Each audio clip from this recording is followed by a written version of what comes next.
National Fisherman Live. I'm Leslie Taylor. Here's some recent fishing news from around the coasts. Fishermen who sued the U.S. government for failing to properly manage the Gulf of Mexico red snapper fishery have won their day in court. According to a press release from the Gulf Seafood Institute, the U.S. District Court for the District of Columbia has ruled in favor of the 21 commercial fishermen on 5 counts of their suit against NOAA and the National Marine Fisheries Service. In the ruling, the court agreed that persistent overharvesting by the recreational sector has harmed all stakeholders in the fishery.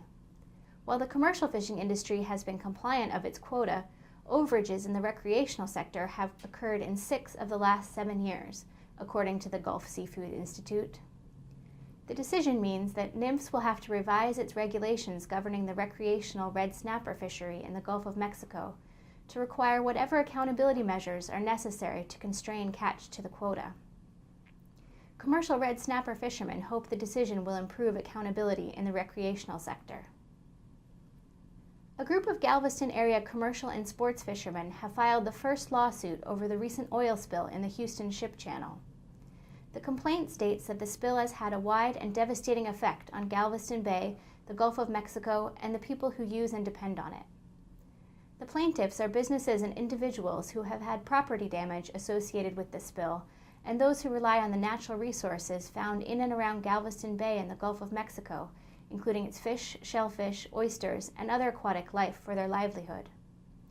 Texas Attorney General Greg Abbott says his office has opened a civil investigation into the disaster. Florida Governor Rick Scott announced $6.3 million in commercial seafood disaster funding for the communities that were devastated by the collapse of the oyster harvesting industry in Apalachicola Bay. The funding will go to projects that help the affected communities recover from the devastation and move towards having sustainable fisheries and fishing communities.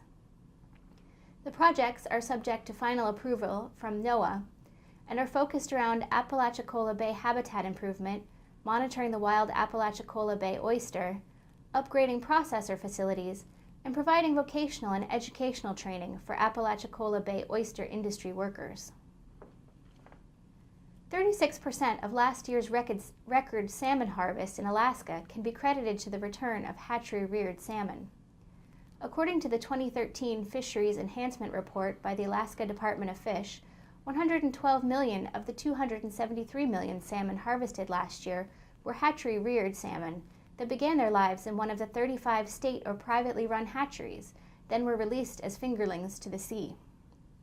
The hatchery catch was the highest in Prince William Sound, where 80% of the salmon catch was hatchery produced, including 88% of chums, 80% of pinks. Some 45% of sockeye were hatchery produced. The hatchery catch was worth $113 million to Prince William Sound salmon fishermen, 68% of the total value. The Maine legislature has approved new rules for the elver fishery that will result in a delay of at least 2 weeks to the start of the season. Because of the time needed to work out the logistics of the new measures, the season is not expected to start until sometime after April 5th. The legislature established the percentage of the statewide catch limit that will be reserved for Maine's Indian tribes and gave the Department of Marine Resources authority to set individual quotas for non-tribal fishermen. They also set penalties for any fisherman who exceeds his or her catch quota.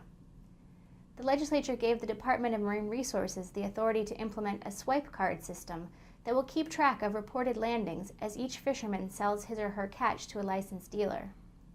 This will be the first year that Maine has an overall limit on the amount of juvenile American eels that can be harvested. In past years, the state has restricted the impact of fishing on eel populations by limiting only the amount of licenses and gear that can be used statewide. For more commercial fishing news and analysis, subscribe to National Fisherman magazine, visit our website at www.nationalfisherman.com, or subscribe to our twice-weekly e-newsletter. For National Fisherman Live, I'm Leslie Taylor.